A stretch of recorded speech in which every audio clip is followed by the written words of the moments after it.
Alors aujourd'hui, moi, je me désole. Je ne sais pas si on veut faire la politique en termes de show. Je ne sais pas si c'est une forme de haine ou de aigreur qu'on veut développer vis-à-vis de la personne du président de la République, parce que je ne pense pas que les débats devraient encore se faire sur oui ou non on devait retoucher à notre Constitution. Délice Esanga a été parmi les plus fervents avocats de cette révision. Et donc, vouloir empêcher aux garants du bon fonctionnement des institutions d'user de son pouvoir constitutionnel, de dire que nous devons réfléchir. Les termes ont été dits à Kisangani, ils n'ont peut-être pas été bien compris. Le président de la République, ici à Lubumbashi, a été on ne peut plus clair sur le sujet. Nous allons inviter une commission. D'ailleurs, ce serait bien pour l'honorable Sesanga de se joindre à cette commission parce qu'il en a toujours été les fervents défenseurs. Effectue depuis le samedi dernier le président de la République, chef de l'État dans cette partie du pays. Le président de la République est venu aussi. Vous avez suivi les activités à Kipushi, principalement à Kiko, pour redonner vie et ressusciter cette mine qui va devenir la première mine de production des en Afrique, mais la première au monde en termes de teneur. C'est une très bonne nouvelle. Et c'est pourquoi à gauche ce soir, nous aurons le ministre de Mines, Kizito Pakabomba, qui parlera pas seulement de la mine de zinc de Kipushi, mais il aura aussi l'occasion de parler des STL et de répondre à toutes les préoccupations qu'il y a, notamment sur la sécurité des sites miniers et autres. Monsieur le vice-premier ministre, merci. Je sais que nous sommes à peine revenus d'une autre province. En tout cas, nous étions dans la province de Olomami, particulièrement à Kanyama-Kasese, où le président de la République, on aura sûrement l'occasion de l'écouter tout à l'heure, a eu l'occasion de s'entretenir avec des jeunes.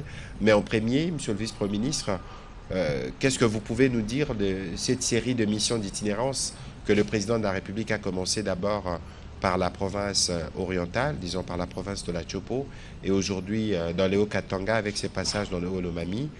Et puis par la suite, vous pourrez éventuellement être en mesure de nous dire globalement la situation sécuritaire dans cette province, et peut-être qu'il y aura l'une ou l'autre question. Monsieur le vice-premier ministre, vous avez la parole. Merci. D'abord, je crois que de prime abord, il faut retenir que ça fait partie des promesses du candidat Félix Antoine Tshisekedi Tshilombo lors de la campagne de décembre 2023. Il avait promis à tous ses électeurs qu'il reviendrait vers eux, les visiter, leur rendre compte, les rencontrer, discuter avec eux et mieux comprendre leurs préoccupations, mais aussi rapprocher les décideurs des administrés. Donc c'est aussi dans ce sens-là que le président de la République initie depuis un certain temps un certain nombre de missions d'itinérance dans les provinces. Il l'a fait dernièrement dans la province de la Chopo, où il a même eu l'occasion de tenir un conseil des ministres. Et au cours de ce conseil des ministres, il a fait savoir au gouvernement qu'il allait faire un effort pour tenir le plus régulièrement possible, si pas au moins une fois par mois, un conseil des ministres dans une de nos provinces, pour permettre à ce que les différents ministères sectoriels se rapprochent des entités décentralisées, des provinces, des villes, des territoires, pour connaître leur réalité et arriver plus facilement et plus rapidement à résoudre ou à en prendre en charge les différentes difficultés. Donc ici, il a été programmé une visite dans la province du Haut-Katanga, mais aussi dans la province du Olomami, où il y a l'inauguration de la mine dans la ville de Kipushi qui a été faite hier. Il y aura aussi l'inauguration de l'immeuble nouvellement construit de l'Assemblée provinciale, qui est un grand bâtiment que le président de la République avait lancé les travaux il y a quelques mois.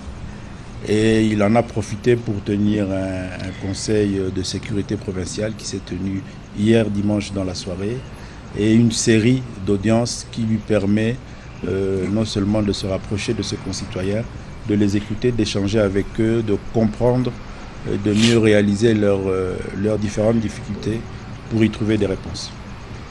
Monsieur le vice-premier ministre, nous savons qu'ici, dans le Haut-Katanga, il y a quelques semaines, on disait qu'il y avait beaucoup de questions d'insécurité. Comme vous parlez de la réunion du Conseil de sécurité spéciale que vous avez tenue pour faire le tour de la province, qu'est-ce qu'on peut en savoir ce soir? Bon, en termes généraux, le président a eu l'occasion d'avoir tous les services de sécurité autour de la table.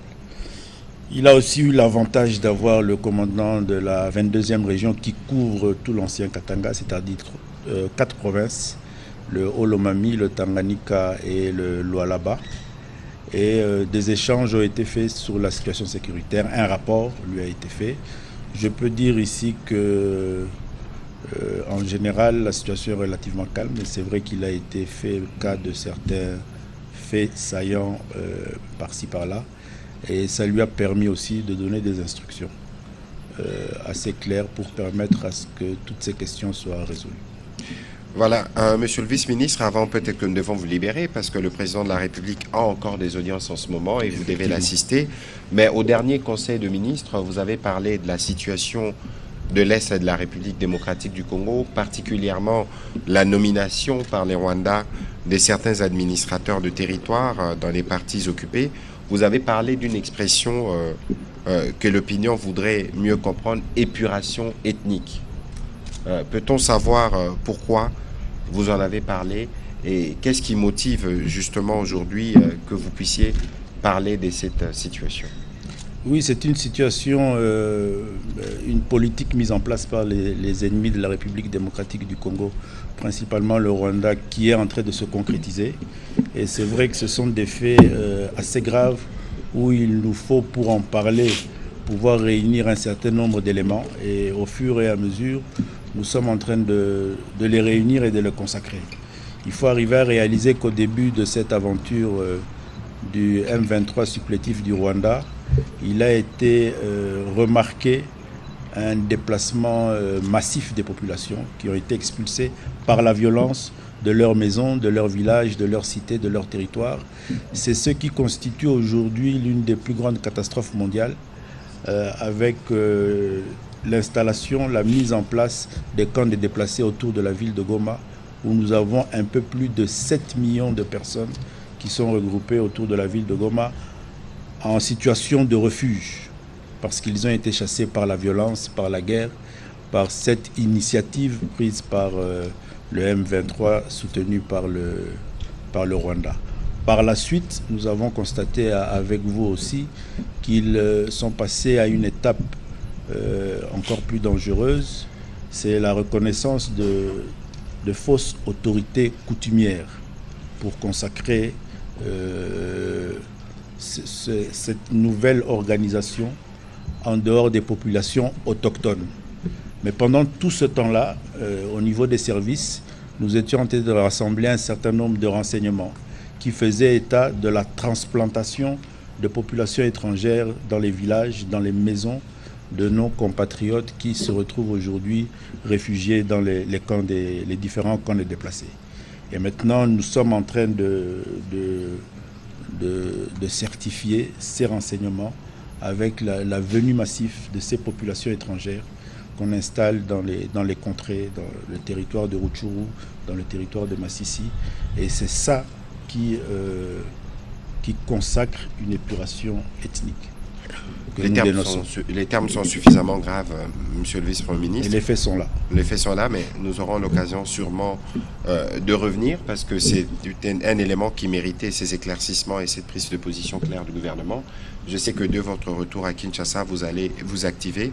En accord avec la technique, je voudrais que nous puissions regarder le message du président de la République aux jeunes que nous avons vus cet après-midi à Kanyama-Kasese.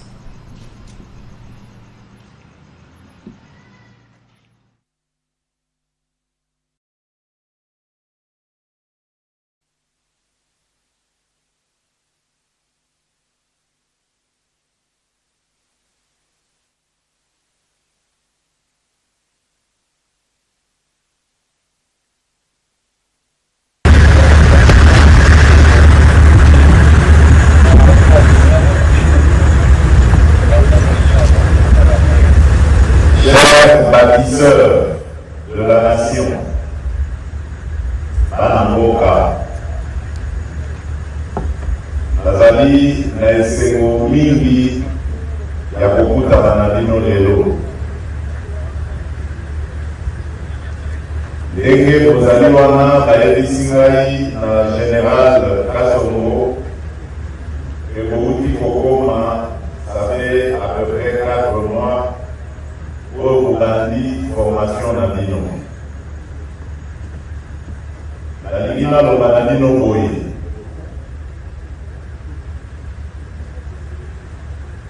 mingi kati na bino baponaki nzela ya bobungi, kasi biso bakambi ya mboka na bolingo oyo tozali na yango mpona bana mboka nyonso, bazala ya makambo malamu to makambo mabe. Na bolingo wana tolobi tokopesa congolaise na congolais nyonso chance ya ndenge moko. Ata ozwaki nzela ya bobungi na bolingo tozali na yango oyo esengeli mpe tozala na yango biso banso bana ya mboka Congo, bolingo mpona mboka na biso mpe bolingo mpona ndeko na biso congolais. Yango tolobaki tokorekupere bino, tozongisa bino na nzela ya malamu, boyekola misala, epesa bino mayele ya kosala vi na bino. Yango wana nalobi likambo oyo outi kobanda, ça fait 4 mois, ezali te koyekola kobongisa vi na bino. Passage na bino na centre oyo ekopermettre bino koyekola misala ya ndenge na ndenge, kozwa expérience, nsima na yango bopona nzela na bino ya kobongisa vi. Bokobala, bokobota, bokokolisa oyo ya bino bana bakongole oyo bakoya koremplace bino ntango bokolemba. Voilà, c'était le président de la République qui s'exprimait devant la nouvelle cohorte des jeunes qui ont commencé il y a 4 mois au service national sous l'encadrement du général Kabouik. Monsieur le vice-premier ministre, tous les vendredis, vous nous parlez de la lutte contre la criminalité et les banditismes. Lorsque vous voyez ça, vous vous dites que nous avons une réponse qui fonctionne. Oui, on a une réponse. Il y a plusieurs initiatives. Le service national fait partie des initiatives qui permettent au gouvernement et à la société congolaise de récupérer notre jeunesse désœuvrée qui n'a pas eu la chance et l'occasion de se faire encadrer, de retrouver ce foyer ici pour un encadrement au bénéfice de la société. Il y a plusieurs autres initiatives. La police s'engage et est engagée à travers différentes instructions dans les grandes villes pour tant soit peu gérer ce phénomène. Nous sommes en train de multiplier aussi d'autres initiatives. On a lancé, sur instruction du président de la République et de Madame le Premier ministre, chef du gouvernement, l'initiative aussi d'encourager le pouvoir judiciaire à travers les actions de la police à mettre en place des audiences foraines qui permettent assez rapidement de gérer la problématique judiciaire de cette jeunesse délinquante, mais aussi qui est un signal fort vers eux-mêmes et vers toutes nos familles pour qu'ils sachent que le pouvoir judiciaire est là, l'État est là, elle prend en charge et elle sanctionne tous ces actes pénaux qui mettent en mal nos concitoyens dans nos cités et dans nos quartiers. Merci beaucoup, Monsieur le Vice-Premier ministre. Vous savez que nous devons vous libérer, mais vous allez autoriser que nous puissions spécialement prendre 2 questions. Il y a des journalistes qui sont venus de Kinshasa et des journalistes de Lubumbashi. On prendra une question pour Lubumbashi, une question pour Kinshasa. Ensuite, nous pourrons vous libérer. On va commencer par Madame Rachel Kitita et puis ce sera Monsieur Narville de Voice of America.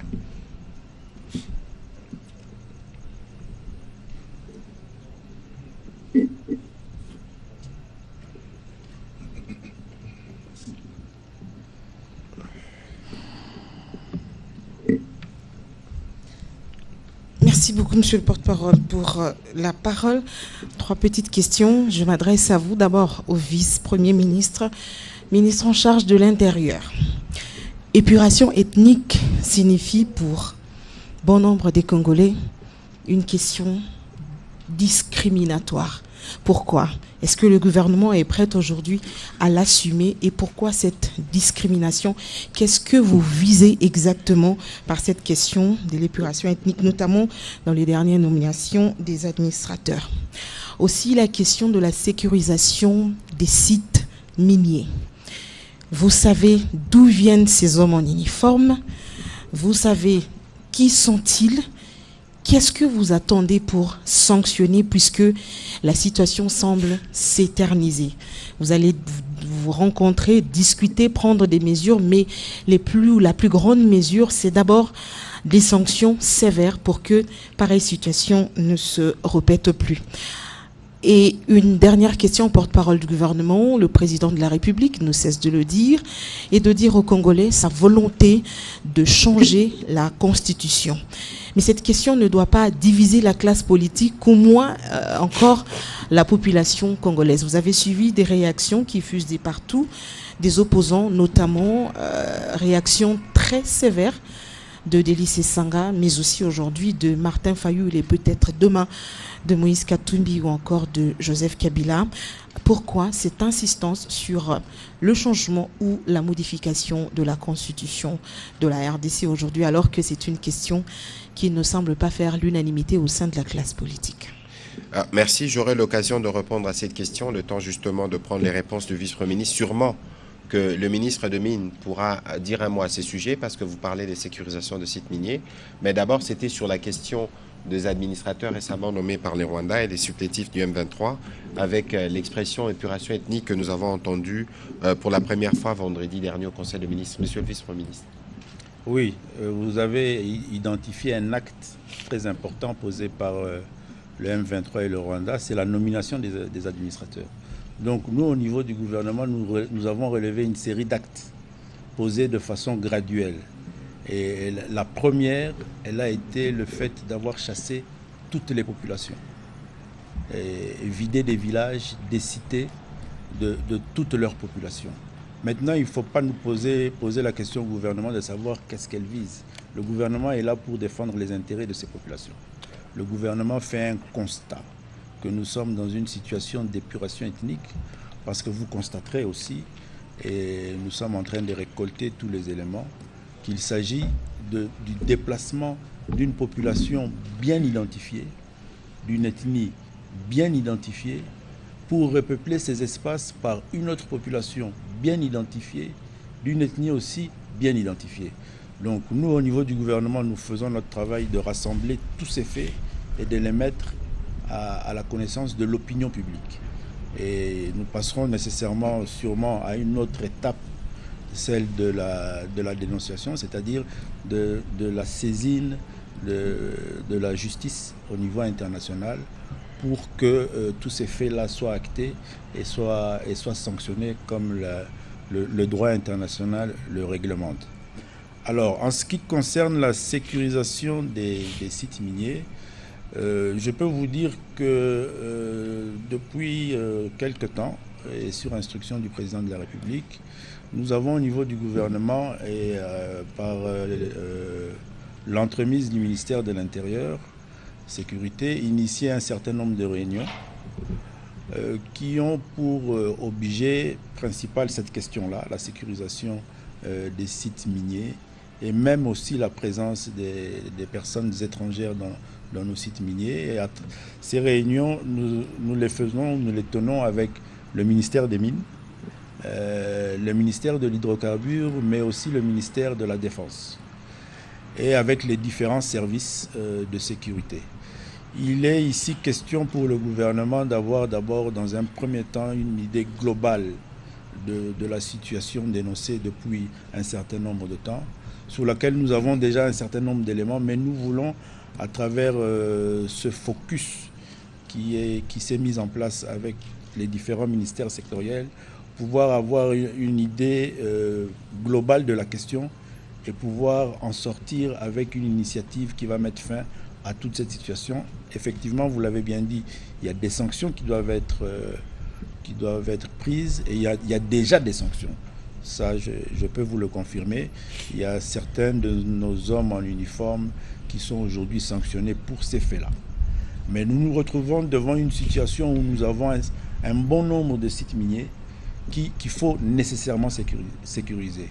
Et le défi que nous avons à travers cette initiative, c'est d'arriver à redonner à la police des mines sa suprématie dans le domaine. Et au niveau du ministère de l'Intérieur, nous sommes déjà dans une initiative de réorganiser au niveau national la police des mines pour lui permettre de reprendre ses prérogatives sur toute cette problématique, sur tous ces sites, de manière à ce que les autres services puissent les libérer. Et là, on aura un seul interlocuteur, un seul service qui sera chargé de sécuriser ces domaines. Et on est convaincu qu'avec cette façon de travailler, on va sécuriser non seulement les différents privés qui viennent investir dans ce secteur, mais aussi toutes nos populations riveraines qui sont concernées par cette insécurité. Voilà, Monsieur le ministre de Mines, je sais que vous n'aviez pas encore dit vos mots introductifs concernant votre participation dans ces briefings, mais parce que c'est une problématique qui se pose avec acuité et qui concerne votre secteur, qu'est-ce que vous pouvez dire en supplément à ce que venait de dire tout à l'heure le vice-premier ministre? Voilà. Donc, par rapport à ce qui a été dit, par le VPM, donc je voudrais d'abord préciser que au niveau de la structuration, on va dire un peu de la chaîne minière. Donc nous avons des sites miniers qui sont des sites qui doivent être sécurisés, mais après nous avons les entités de traitement avant de pouvoir faire l'exportation. Donc là-dessus, il est très important pour nous de pouvoir nous assurer, que l'on va continuer à lutter contre ce trafic illicite, mais également sur toute la contrebande qui se met en place pour le trafic de ces minerais et qui échappe à l'État au niveau national et empêche l'État d'avoir des revenus. Donc pour compléter ici ce qui a été dit, c'est qu'à notre niveau également, l'inspection générale des mines, qui est aussi en train d'être remise sur pied, va aller de plus en plus fréquemment sur les sites pour s'assurer que les dispositions qui ont été prises au sein de la commission et des instructions qui sont mises par le gouvernement, nous assurer également que tout ça se fait dans les règles de l'art et que le système de traçabilité peut nous garantir à l'entrée des entités de traitement que l'on a, je dirais, un minerai qui respecte tous, je dirais, les aspects de bonne gouvernance, de respect des droits humains, mais également de la source d'approvisionnement qui n'est pas une source illicite. Voilà, c'est illustratif justement du fait que le gouvernement suit de très près la situation et est sensible aux différents rapports qui ressortent des ONG qui travaillent dans les secteurs. On va prendre la dernière question de Narval Mabila avant que nous puissions libérer le vice-premier ministre, ministre de l'Intérieur. C'est des questions, j'espère, spécifiquement destinées à lui parce qu'avec le ministre de Mines, nous ne sommes pas encore entrés véritablement dans les vifs de son sujet ce soir. Allez-y, s'il vous plaît. Voilà. Merci bien, Excellence. C'est Narval Mabila, pour le compte de la Voix de l'Amérique. Monsieur le VPM, la guerre de l'Est, une épine éternelle pour l'RDC.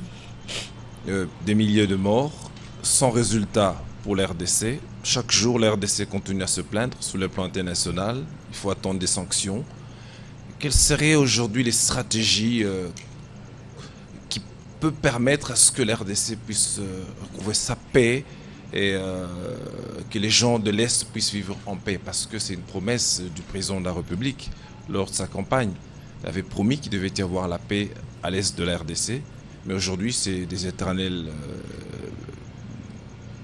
plaintes face vis-à-vis de la communauté internationale, vis-à-vis du Rwanda.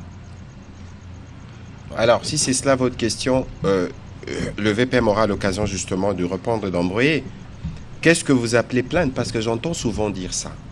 Nous sommes, je suis ministre de la Communication et des Médias. Lorsqu'on vous informe des faits qui sont sur le terrain, en quoi cela constitue une plainte? Justement, ça c'est une expression qui est motivée dans les jeux, parce que la guerre, elle se passe aussi au niveau médiatique, dans la guerre de l'ennemi. Lorsque nous disons que nous avons un front militaire, nous avons un front diplomatique, nous avons un front médiatique, nous avons un front économique, nous avons un front judiciaire, qu'est-ce que cela veut dire? Les militaires se battent, il y a un processus de paix, il y a dans les fronts diplomatiques, dans la diplomatie, en quoi cela consiste? Parce que dans la diplomatie, c'est la discussion. Alors, lorsque vous avez constaté qu'il y a non seulement violation du territoire, mais qu'il y a des populations qui sont en train d'être délibérément déplacées et que l'on est en train de nommer des personnes qui ne sont pas reconnues, qui ne sont pas habilitées, lorsqu'on en parle et lorsqu'on saisit des mécanismes, c'est comme ça que fonctionnent les États. Il ne faut pas considérer que c'est une plainte lorsque nous relevons, auquel cas, pourquoi alors on devrait vous informer si cela doit être assimilé de cette manière. De toute façon, il y a une stratégie claire, le VPM pourra en dire davantage, mais je souhaiterais que dans la présentation de faits, que nous fassions tous attention. Parce que la situation de l'Est est une situation complexe qui dure 30 ans et pour laquelle nous voulons tous apporter la solution. Et dans cette solution, chaque Congolais, en dehors de nous-mêmes comme gouvernement, ont aussi l'obligation d'y contribuer. C'est pour ça que nous faisons de campagne, notamment Bendele Koyaté ou Défendons la Patrie, parce que c'est une guerre qui est imposée à nous tous en même temps. Monsieur le vice-premier ministre. Voilà, donc bon, je ne crois pas que je suis venu ici me plaindre, loin de là. Je suis venu participer à un exercice de communication, et parce que j'ai la presse devant moi. Et je crois et j'espère que j'ai une presse nationale, une presse congolaise. Je ne sais pas s'il y a la presse étrangère ici, mais même si vous êtes de VOA, j'ai cru par votre nom comprendre que vous êtes congolais. Il faut arriver... Je suis congolais de père et de mère. Voilà. Il faudrait arriver à ce que nous tous congolais, quel que soit le bord duquel nous sommes, politique, idéologique, régional, culturel, il faut arriver à ce que nous puissions tous comprendre que nous sommes un pays en guerre. Alors, dans un pays en guerre, on doit tous avoir une seule attitude face à cette guerre-là, d'agression, qui est une guerre d'agression qui est venue de l'extérieur. On doit avoir tous la même attitude. On ne se plaint pas, on informe. D'ailleurs, souvent, on critique le gouvernement parce qu'on dit qu'il n'informe pas suffisamment. Voilà qu'aujourd'hui, on vous informe d'une situation extrêmement grave. On nous dit qu'on se plaint. On ne se plaint pas. On a cette responsabilité d'informer la nation. Et je crois que vous, la presse, surtout la presse nationale, vous avez la responsabilité aussi patriotique de porter ces informations. Parce que c'est des situations extrêmement graves qui concernent la nation congolaise dans son intégrité et son indépendance. Donc nous, on vous informe. Maintenant, sur le plan, en ce qui concerne la guerre, comme il a été dit, il y a un front diplomatique qui est un front extrêmement important sur lequel la République démocratique du Congo est engagée au niveau international, à Luanda. Et notre armée, nous sommes en train de la réorganiser. Et dans tout cela, il faut aussi arriver à considérer que cette guerre qui a connu plusieurs étapes depuis plus de 30 ans, aujourd'hui, cette fois-ci, pour cet épisode, la République démocratique du Congo résiste comme elle n'a jamais résisté. Et je crois que cela aussi, il faut que vous, les communicateurs, vous qui portez la communication dans l'espace national, vous puissiez aussi arriver à le faire savoir et dans une certaine dignité. Parce que cette guerre nous concerne nous tous. Je suivais il y a quelques minutes ici une émission où on nous faisait part de l'action de l'AFDEL qui a fait disparaître notre Institut de géographie nationale. Quand je dis disparaître, c'est-à-dire qu'il n'y a plus rien à l'intérieur, il n'y a plus d'archives. C'est des actes d'une guerre qui date de plus de 30 ans, dont les conséquences graves, non seulement nous sommes en train de les subir aujourd'hui, mais nos enfants, si nous gardons cette attitude-là, nos enfants les subiront davantage que nous-mêmes. Donc je crois qu'il est important que nous tous, nous puissions arriver à considérer et à intégrer, même si nous sommes aujourd'hui ici à Lubumbashi, il n'y a pas de coup de feu, nous sommes en paix, mais la nation congolaise est une nation en guerre, qui a dans cette guerre opté pour différents fronts. Il y a un front militaire, il y a un front diplomatique, il y a le front médiatique que nous sommes en train de mener avec vous ici. Et ce front médiatique, il faudrait que nous tous, nous puissions le porter. Parce que c'est une question qui nous concerne, nous tous, gouvernement, société civile et même opposition. Et c'est des fois quelque chose qui semble nous manquer. Et je me permets, en répondant à votre question, de nous le rappeler à nous tous. Merci. Voilà, monsieur le vice-premier ministre, je crois que nous allons vous remercier aussi. On ne va pas vous retenir longtemps parce que vous devez encore, aux côtés du président de la République, poursuivre les audiences avec le Force Vive. Et demain, nous serons tous à l'inauguration du nouveau bâtiment de l'Assemblée provinciale de la province du Haut-Katanga, qui est une concrétisation de la vision, évidemment, du président de la République. Merci beaucoup, monsieur le vice-premier ministre. Merci à vous. Monsieur le ministre Adomine, je vais me tourner de votre côté parce que le président de la République, parmi les éléments qui l'ont amené ici dans le Haut-Katanga, c'était la mine de Kiko qui reprenait vie, une mine qui existe depuis 100 ans et qui a été fermée depuis à peu près 31 ans et qui a été réouverte grâce à la vision du président de la République, et vous avez la charge du ministère de Mines. Qu'est-ce que cela représente à la suite? On a suivi notamment STL, une filiale d'Agekamine. Mais qu'est-ce que cela représente, tous ces faits qui sont portés par les présidents de la République pour les secteurs miniers congolais, mais aussi pour les populations de cette partie du pays? Merci. D'abord, je voudrais préciser que, selon la vision du chef de l'État, le secteur des ressources naturelles doit profiter aux Congolais qui sont les propriétaires et qui devraient en être les bénéficiaires. Et ce secteur doit permettre le développement de notre pays, son développement économique, mais également assurer le bien-être socio-économique de nos populations. L'usine de Kiko, donc c'est une usine de zinc qui a été inaugurée, comme vous l'avez dit, 33 ans après leur fermeture. Cela démontre quoi? Cela démontre que sous la vision éclairée du chef de l'État, nous avons ici plusieurs choses qui peuvent être mises en avant. Un, cela, comme s'est engagé le chef de l'État, offre une opportunité de création d'emplois pour les populations de la cité minière de Kipushi. Donc c'est déjà un premier point sur lequel on peut avancer. Un deuxième point, cela démontre aussi de l'amélioration du climat des affaires et du climat juridique qui favorise à ce qu'un investissement de presque $1 milliard puisse se faire en République démocratique du Congo sur une usine de zinc en partenariat avec, je dirais, la Gécamine. Et dans ce modèle-ci, ce qui est très intéressant, c'est que nous avons apporté une nouvelle forme de partenariat. La Gécamine, à ce jour, on était passé de hier à aujourd'hui de 32 à 38% de prise de participation, mais cela va aller progressivement et cela va apporter que la République démocratique du Congo pourra être plus forte et pourra assurer sa souveraineté en étant justement un actionnaire majoritaire après une douzaine d'années. Voilà, monsieur le ministre, avant que nous puissions prendre des questions, il y a STL, une filiale de l'Egecamine qui produit du germanium financé par le gouvernement congolais.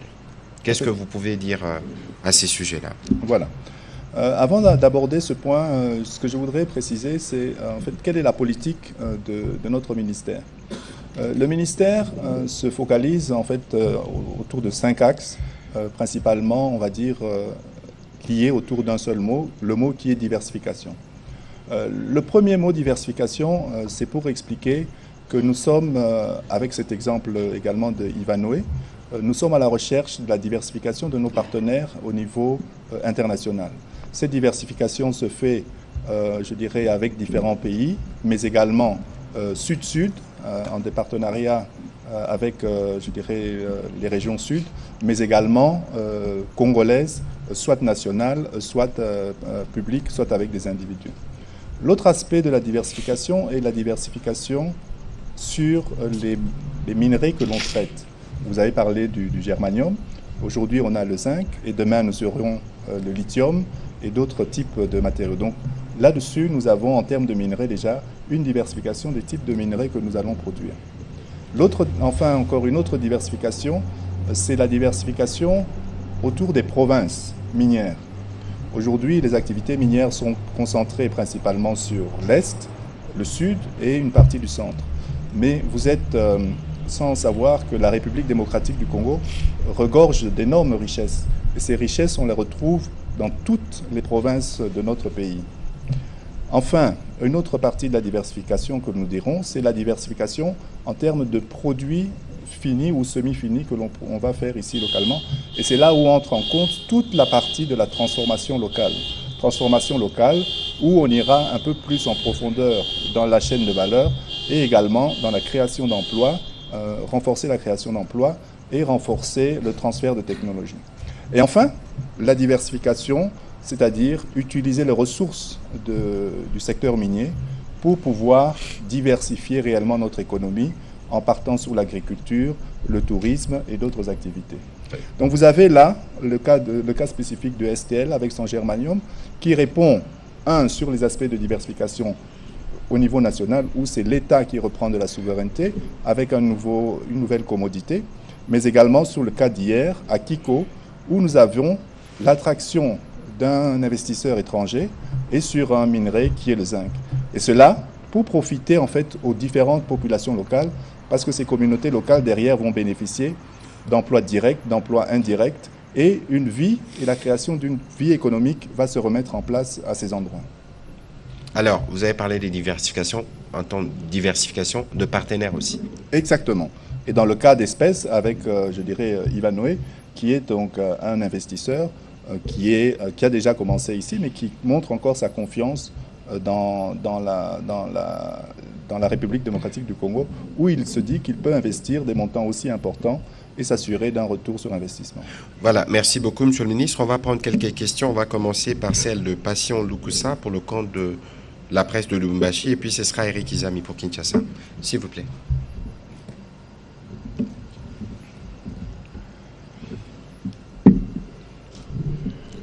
Ça va. Monsieur le ministre, moi c'est Patient Lukusa. Je suis correspondant de Top Congo dans le Haut-Katanga.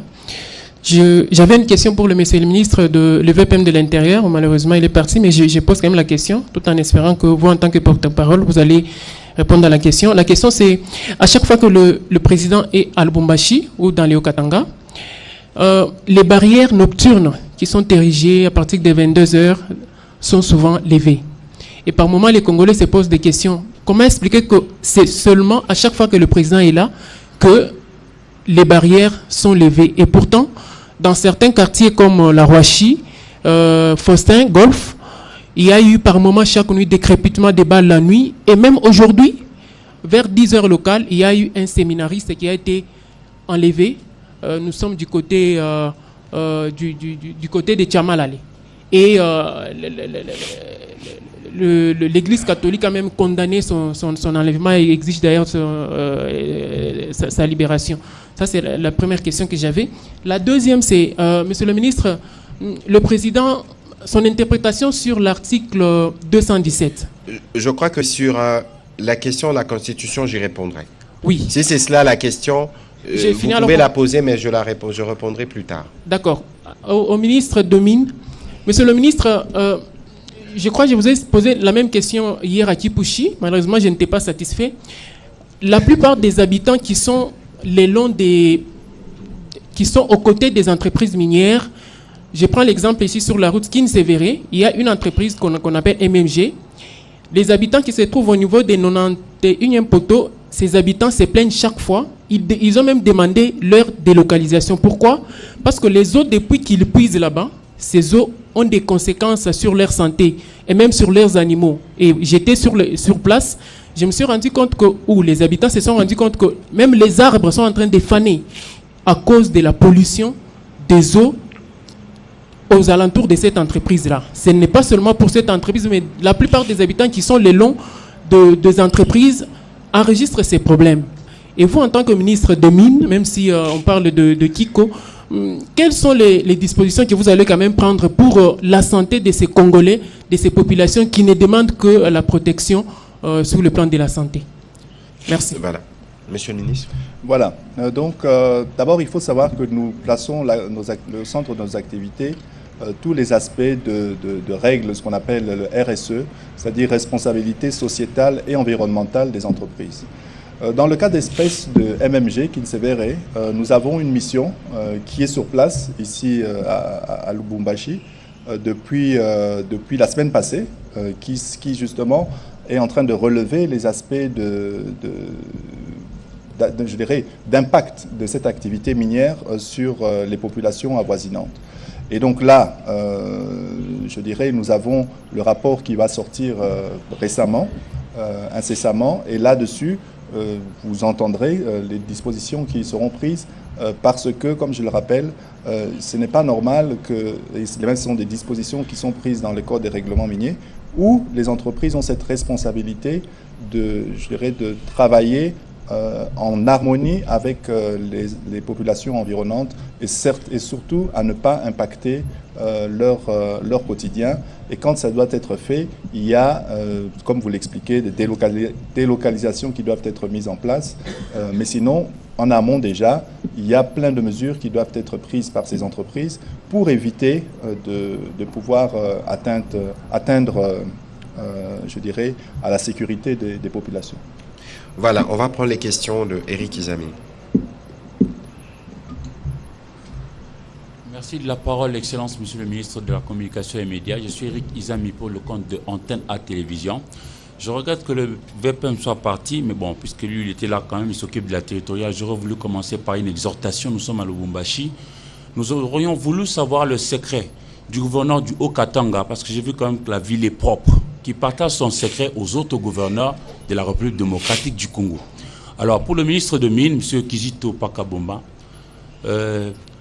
si nous considérons, et c'est vrai, bravo pour le premier pas à Kiko, hier avec l'inauguration pour la production du zinc, si nous considérons que c'est par rapport à la relance de la GECAMINE, ça sera quoi la prochaine étape?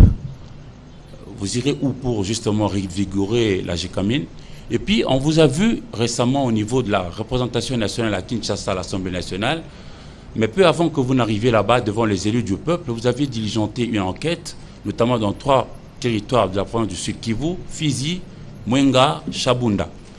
Et vous aviez dit, juste après votre collègue des infrastructures, que le Congo, pour interconnecter tous nos 145 territoires, avait besoin de 60 milliards de dollars américains. Et que rien que par la production de l'or dans Chabunda, l'on pouvait trouver cet argent. Et vous avez décrié le fait que, malheureusement, certains de nos officiers de FARDC ou de la police, ou même des services de sécurité, font le lit de ceux qui passent pour être des ennemis de la République. Hein? Vous avez aussi dit et cité nommément certains opérateurs chinois qui, eux, viennent sans respecter quoi que ce soit dans le code minier, mais ils se graissent le poche au détriment de notre trésor national. Alors, avez-vous, au niveau du gouvernement, tout le moyen qu'il faut pour contraindre ceux-là à respecter le prescrit de notre cadre, le code minier? Qu'allez-vous faire pour que nous rentrions tous et que chacun occupe sa place? Voilà, ouf. Monsieur le ministre, vous êtes bien suivi. Voilà. Donc, ce que je voudrais dire, en fait, d'abord, par rapport à l'exercice, je dirais, de redevabilité devant les élus nationaux, cela fait partie du jeu démocratique et je dirais nous sommes prêts à nous soumettre à cela. Il n'y a pas de problème. Je voulais juste préciser que nous avions amené une mission d'enquête, non pas sur les trois territoires, mais uniquement à Mwenga. C'est la question orale avec débat qui, elle, portait sur les 3 territoires. Alors, pour ce cas d'espèce, effectivement, c'est une zone qui est située, je dirais, à l'est de notre pays et qui, ça a été rappelé ici, nous subissons une guerre, une agression, et cette guerre est à caractère économique. Ce caractère économique est pour le pillage de nos ressources naturelles de la République démocratique du Congo. Et ces minerais s'en vont vers l'est malheureusement, et vous l'avez rappelé vous-même, nos compatriotes font également le lit de l'ennemi en favorisant cela, et ce qui amène certaines, je dirais, déstabilisations du secteur minier. Mais pour parler de la présence d'étrangers dans les mines, cette présence aussi est décriée. Le vice-premier ministre, ministre de l'Intérieur, a rappelé que nous sommes dans une commission avec le ministère de l'Intérieur, avec le ministère de la Défense, hydrocarbures et mines, pour justement pouvoir apporter des solutions à cela. Mais qu'à cela ne tienne, nous n'avons pas attendu simplement de constater. Lors de la mission qui a été diligentée, plusieurs faits ont été relevés, et ces faits seront sanctionnés comme cela est prévu par les textes et lois de notre pays. Aller plus loin, qu'est-ce qui va se faire après? Vous avez donc déjà le germanium qui a été mis en production. Le zinc, cette fois-ci, qui est également mis en production. Nous avons, au niveau de la République démocratique du Congo, sur justement toute la partie Est, qui est une partie où il y a beaucoup d'or, principalement, et aussi on va dire, coltan, cassitérite, mais on va parler ici de l'or. Nous avons une entreprise qui s'appelle Primera Gold, qui a été rebaptisée d'ailleurs TRC Gold. Cette entreprise, pourquoi on l'a rebaptisée? Parce qu'en fait, on était en partenariat avec des Émiratis. Et dans le cas d'espèce, la République démocratique du Congo, au travers de la GECAMINE et du Fonds minier pour les générations futures, la République a repris encore une fois sa souveraineté, et nous allons déployer sur toute la ceinture aurifère de l'Est, nous allons déployer cette entreprise pour pouvoir capter l'ensemble de l'or qui partait à l'Est. Et vous allez vous en souvenir que cette entreprise, à l'époque, quand elle s'appelait Primera Gold, les statistiques d'exportation d'or pour la République démocratique du Congo étaient de 25 kilos. Après une année d'activité, leurs statistiques sont montées jusqu'à 5 tonnes. Absolument. Voilà un exemple où, lorsque l'on fait les choses, on fait bien les choses, eh bien, économiquement, ça a été rappelé ici, que nous menons aussi notre guerre et notre riposte sur le front économique. Et donc, sur ces aspects économiques, nous allons continuer et poursuivre nos activités pour mettre, je dirais, avoir un front pour priver, je dirais, les voisins de l'Est de leurs ressources de leurs ressources en argent, qui leur permet aux groupes armés d'avoir de l'argent pour acheter des armes. Monsieur le ministre, justement, avant qu'on ne prenne la question suivante, sur ces sujets, il y a beaucoup qui disent, on connaît bien le diamant du sang, le minerai du sang, on en parle. Est-ce qu'aujourd'hui, dans les différents processus de certification ou dans les différentes stratégies que vous êtes en train de mettre en place, parce que nous savons que le Rwanda exporte notamment de produits comme les 3T, exporte, nous savons que ça vient d'ici. Est-ce que vos services sont en mesure de le tracer, d'identifier les circuits de passage et d'être en mesure d'y mettre un terme? Voilà, il y a là-dessus ces activités, on va dire, d'exportation et d'exportation et même de mouvement dans la région ici, se traitent en premier lieu au niveau de la conférence internationale des Grands Lacs, la CIRGL. Une fois de plus, il y a 2 semaines, nous étions à la réunion interministérielle entre les différents ministres des Mines de la sous-région. Eh bien, sur le cas d'espèce, d'abord, je voudrais féliciter, je dirais, la vision du chef de l'État qui fait en sorte que nous sommes en train de nous mettre en ordre par rapport à toutes les institutions, en ordre de cotisation par rapport à toutes les institutions auxquelles nous appartenons. Et pour le cas d'espèce, nous avions plus de 6 années, je dirais, d'arriérés, et cela a été réglé avant d'arriver à cette réunion. Mais en payant justement nos cotisations dans ce genre d'institutions, ça nous permet de porter notre voix plus forte et que l'on puisse, je dirais, nous écouter. Alors là, nous avons repris ce qui avait été fait et nous avons confirmé que le mécanisme de traçabilité par rapport à la CIRGL, ce mécanisme de traçabilité qui permet justement, avec un laboratoire qui est placé, je dirais, au niveau de la Tanzanie, de pouvoir certifier l'origine des produits, notamment, parce que ces produits, en fait, minerais, ont un ADN, et donc c'est de redéployer les activités de cette ce laboratoire qui est situé en Tanzanie. Voilà. Alors, Monsieur le Ministre, on va prendre une question encore sur le mine parce que je voudrais, avant de répondre à la question sur la Constitution, rappeler ce que le Président de la République avait dit. Donc, on va prendre une vidéo. Mais est-ce qu'il y a une question spécifique sur les secteurs miniers pour lequel le ministre devait répondre? On va y aller avec Jean Gandou.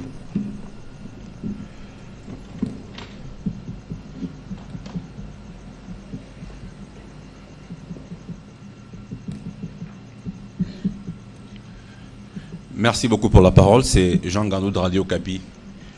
Monsieur le ministre, parlant de mines, et nous savons que les mines sont très prisées.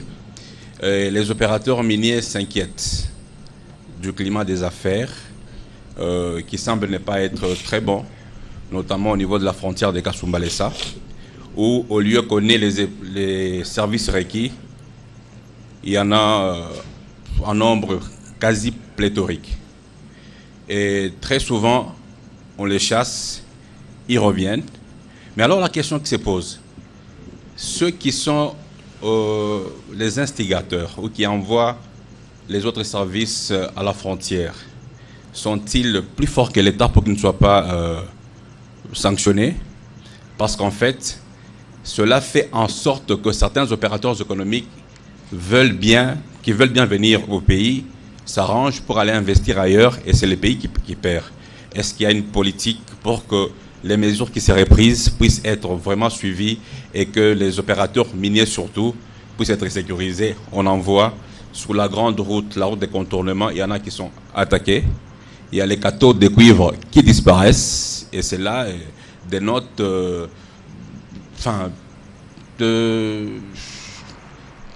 je crois que le ministre a compris la question. D'un agacement de la part des opérateurs miniers. Ils ne sont pas venus pour perdre en fait.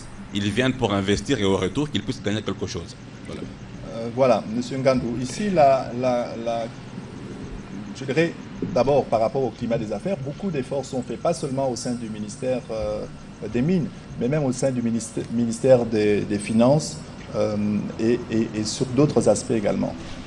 Vous allez voir ici au niveau du Fonds monétaire international les avancées qui ont été faites par rapport au programme du FMI sur lesquels nous avons pu les accomplir.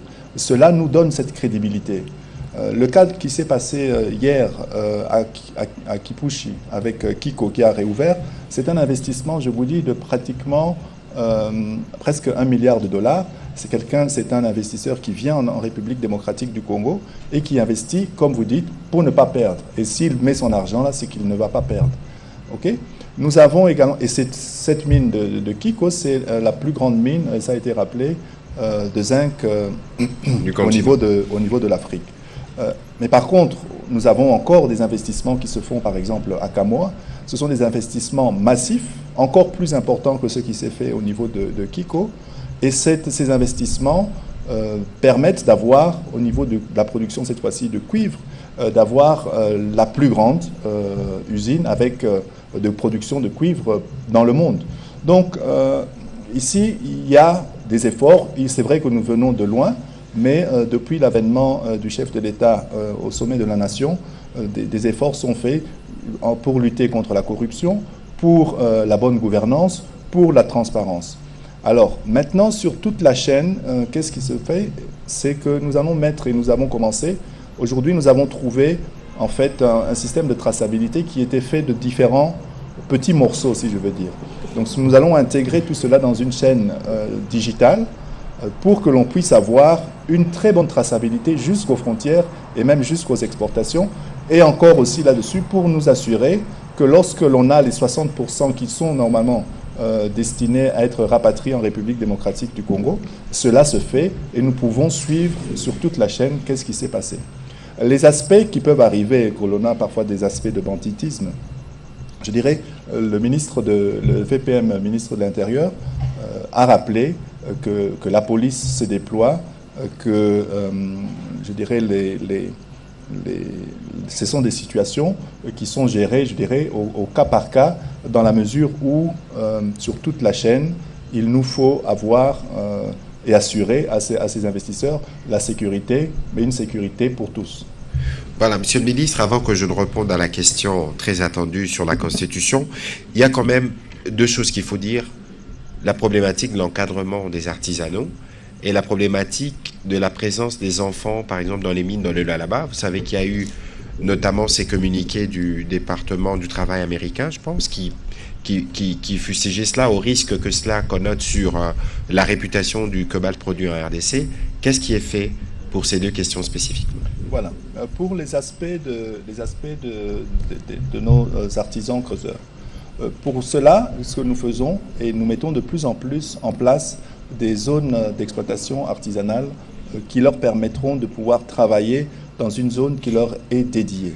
Cela nous amènera quoi? Cela nous amènera, que nous pouvons identifier l'ensemble des creuseurs. Cela nous amènera que nous pourrons également les faire travailler dans des conditions de sécurité, dans des conditions sanitaires qui sont meilleures. Ça nous ramènera quoi? Et ce que l'on fait aussi, c'est que l'on va leur donner des assurances qui leur permettront de pouvoir avoir une prise en charge médicale. Donc là, on a déjà des exemples qui sont en train de se faire et qui sont mis en place par le cadre de l'entreprise générale du cobalt, avec différents pilotes, où nous travaillons avec le USAID, mais également avec la coopération allemande. Donc on voit qu'il y a l'implication, je dirais, de la communauté internationale aussi pour nous assurer pour assurer que notre approvisionnement nos exportations vers les pays étrangers se fasse dans les meilleures règles et assurer un approvisionnement responsable, durable et avec une diligence raisonnable. Pour les aspects des enfants dans les mines, le fait de mettre justement, d'encadrer au niveau des zones d'exploitation artisanale, ça nous permet d'avoir un meilleur contrôle de qui fait quoi dans les mines. Mais il faut aussi remarquer que souvent, ce qui se passe, c'est qu'avec les groupes armés, avec ces exploitations illicites, c'est là où on retrouve du travail forcé, du travail parfois qui est dans les responsabilités et les droits des Congolais ne sont pas toujours respectés. Mais là-dessus, c'est le plan qui a été présenté par rapport à la question de tout ce qui est hommes en armes dans les sites. Voilà, merci beaucoup, Monsieur le Ministre. On va prendre l'extrait justement du discours du Président de la République sur la Constitution et je reviendrai pour y répondre et pour terminer cet exercice de redevabilité en accord avec la technique, s'il vous plaît.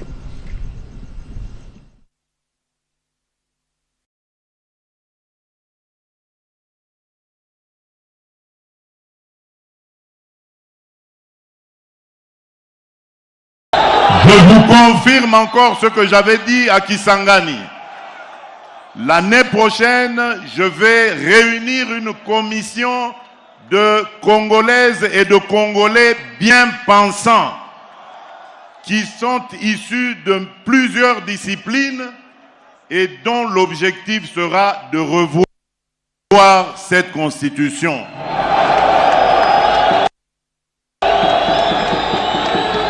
Leurs propositions vous seront présentées à vous, peuple congolais, d'abord à travers vos élus, et si cela est nécessaire, nous consulterons la population, le peuple congolais, pour qu'il décide de lui-même s'il doit s'arrêter à la révision ou carrément aller au changement de la Constitution.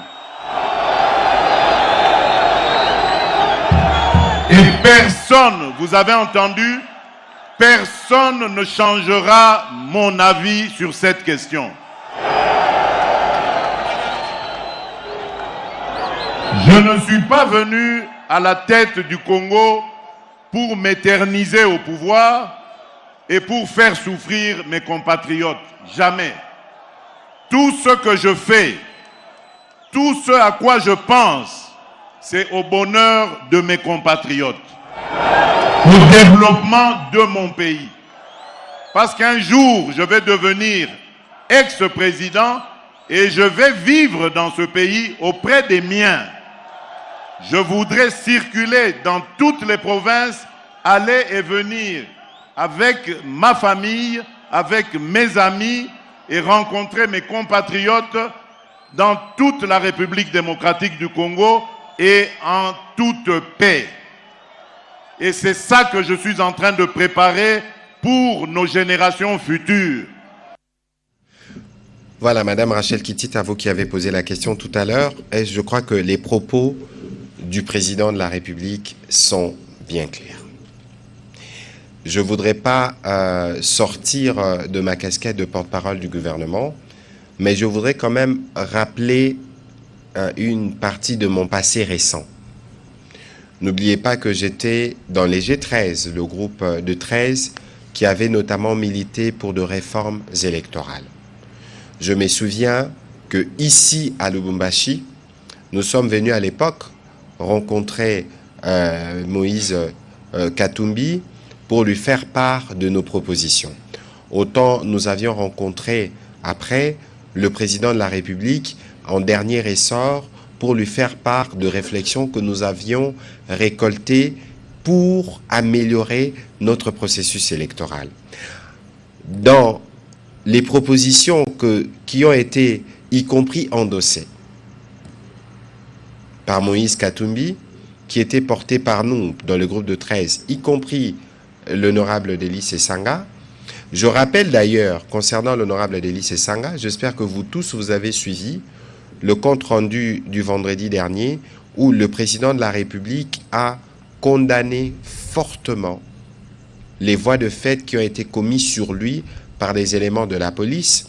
Le vice-premier ministre aurait pu nous dire davantage sur le traitement qui leur a été réservé, parce que simplement, ce n'est pas de cette manière qu'on doit réagir, même lorsqu'il faut intervenir pour des manifestations. C'était une parenthèse pour vous montrer que nous savons faire la part de choses. Alors, nous étions ici, à Lubumbashi, où nous tous, nous avions endossé l'idée de faire la révision de la Constitution, notamment pour qu'on retourne au deuxième tour. Nous avons été voir le président de la République qui nous a reçus, je pense, à 2 reprises au Palais de la Nation, y compris pour lui faire le point pour que lui puisse l'endosser. Le seul groupe politique de l'époque qui ne nous avait pas reçus s'appelle FCC. Et nous avions plus ou moins fait l'unanimité sur le sujet. Alors aujourd'hui, moi, je me désole. Je ne sais pas si on veut faire la politique en termes de choses. Je ne sais pas si c'est une forme de haine ou de aigreur qu'on veut développer vis-à-vis de la personne du président de la République, parce que je ne pense pas que les débats devraient encore se faire sur oui ou non on devait retoucher à notre Constitution. Delis Esanga était parmi les plus fervents avocats de cette révision. Et donc, vouloir empêcher aux garants du bon fonctionnement des institutions d'user de son pouvoir constitutionnel, de dire que nous devons réfléchir. Les termes ont été dits à Kisangani, ils n'ont peut-être pas été bien compris. Le président de la République, ici à Lubumbashi, a été on ne peut plus clair sur le sujet. Nous allons inviter une commission. D'ailleurs, ce serait bien pour l'honorable Sesanga de se joindre à cette commission, parce qu'il en a toujours été les fervents défenseurs. Peut-être qu'alors, s'il a des appréhensions, parce que je considère ici que c'est vraiment un débat où on a des appréhensions sur les calculs, sur les intentions du président de la République. Ici, le président de la République, qui est aux commandes de la République depuis 6 ans. Nous avons une constitution qui a été promulguée depuis 2006. Nous voyons, nous tous, certains goulots. Je ne voudrais pas aller en profondeur dans les débats, ce n'est peut-être pas le cadre qu'il faut, mais les Congolais ne réclament-ils pas aujourd'hui une double nationalité? Nous parlions du secteur minier ici. Il y a beaucoup de Congolais qui sont experts dans les mines. Nous étions à Genève. Nous avons rencontré des Congolais qui travaillent pour les organisations des Nations Unies qui nous l'ont demandé. Alors, à un moment donné, il faut faire la part de choses entre ce qui doit relever d'un comportement purement politicien et c'est qui doit relever du sens de la République en termes de notre responsabilité collective. Si aujourd'hui, la volonté du président de la République, c'est d'avoir des structures étatiques plus aptes à répondre aux préoccupations de Congolais, où est le mal?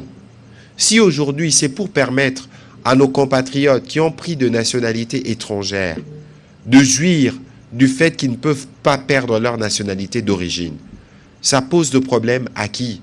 Parce qu'une constitution a un objectif, on n'a pas besoin d'être juriste pour le savoir.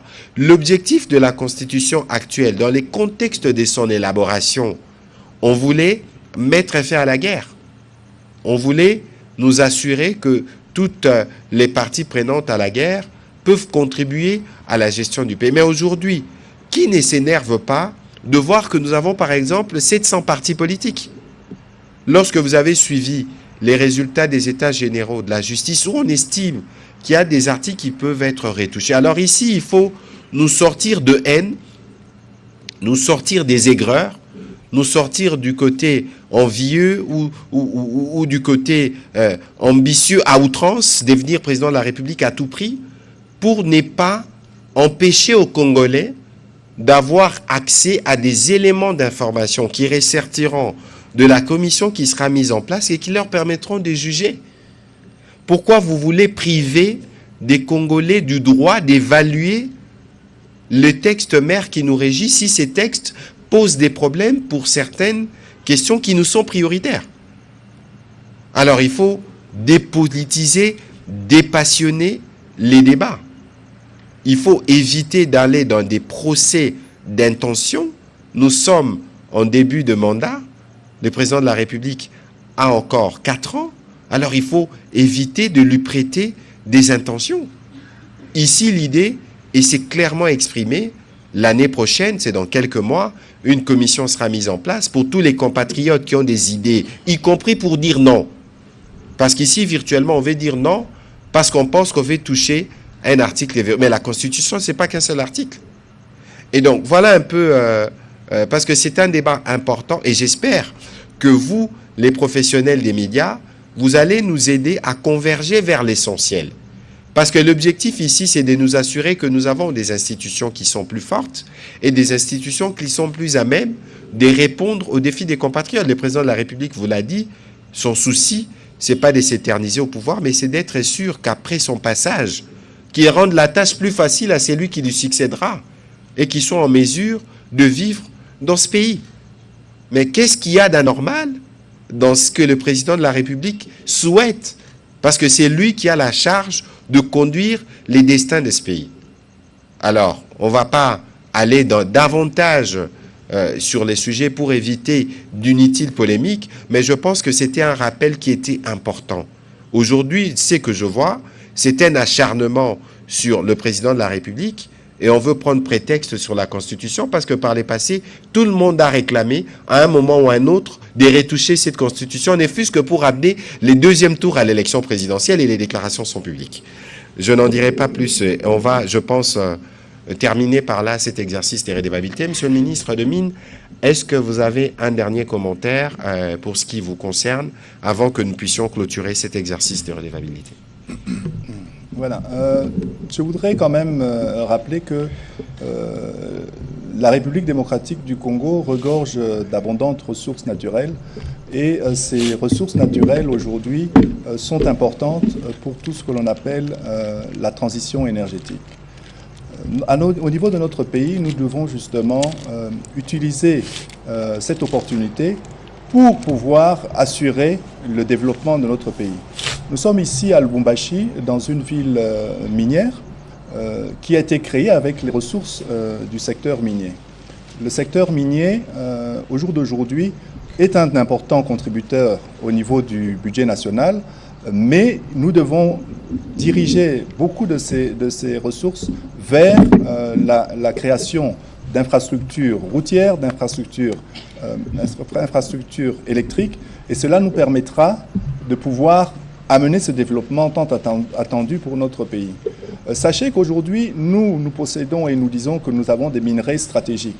Mais le monde entier appelle ces minerais des minerais critiques parce qu'ils voient l'importance de l'approvisionnement en ces minerais pour leurs industries, pour leurs technologies, pour s'assurer que cela peut permettre de ne pas rater un départ par rapport aux autres pays dans la course vers cette transition énergétique. Nous avons donc là un secteur qui va s'épuiser de nature. Nous sommes en train de lancer tout ce qui est la certification de nos réserves pour nous assurer que nous savons exactement qu'est-ce que l'on a, où on l'a et pour combien de temps on peut pouvoir développer nos activités minières. Et ainsi assurer cette transformation de notre économie et passer vers une économie qui soit plus diversifiée et qui ne dépend pas uniquement du secteur des mines. Voilà, Monsieur le ministre de Mines, je vous remercie pour votre participation à cet exercice de redevabilité. Je rappelle que nous avions la bonne nouvelle des Kiko. On a eu l'occasion aussi de parler de STLL, du germanium qui est produit. Nous aurons l'occasion de revenir à d'autres occasions sur ces sujets.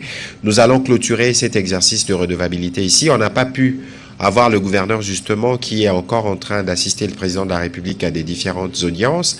Demain, il y aura inauguration de l'Assemblée provinciale et je crois que c'est par là, ce sera la dernière étape de cette mission d'itinérance du président de la République.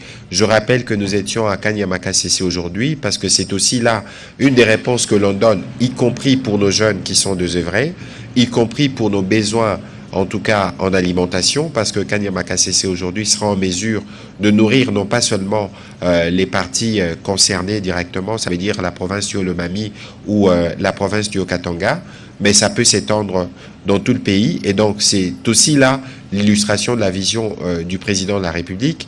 Nous ne manquerons pas de revenir à chaque fois que de besoin devant vous pour faire notre part dans la dynamique qui a été enclenchée sur la redevabilité pour que les Congolais puissent être pleinement informés de ce que fait le gouvernement sous la conduite, évidemment, du président de la République et de la première ministre Judith Suminwa.